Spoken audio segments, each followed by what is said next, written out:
On this project, we will be creating a flow simulation for the splitter. Okay. So to start with, we go to the main menu and then tools, flow simulation, project, and then wizard. So we have to rename the project splitter. Next. So the velocity, you're going to change it to km/h. Next. So we will be using external analysis. And then we are using air. We have to add air. And then this page is default. And then again, the speed where we will be testing the car at 200 kph. So the direction is on the Z direction. So it is, we are going to put it negative. Okay, negative 200. And then done. So we want to note how much downforce is generated by the splitter.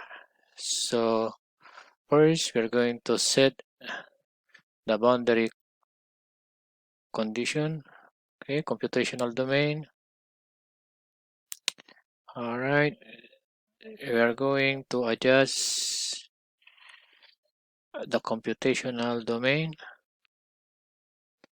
So also the side,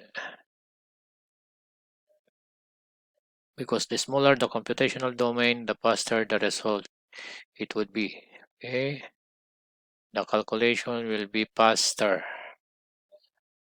All right, so I bring down a bit. Okay, check. So after the computational domain, we're going to set the boundary condition. Right click and insert.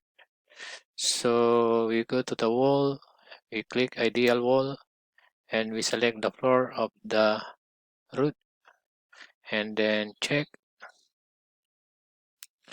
And then global goals, insert global goals. So here we want the downforce, so we can go to force.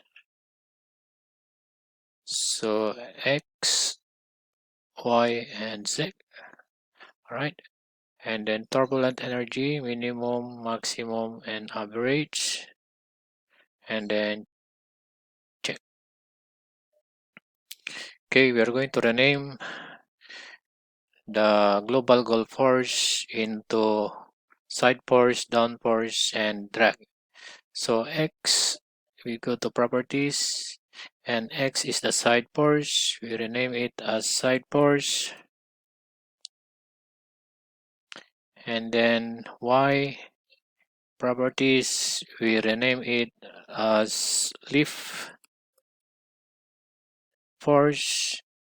And in the Z direction, we are going to rename it as drag force. Okay, so that's it. This is only the configuration if we want to determine the downforce generated on the splitter.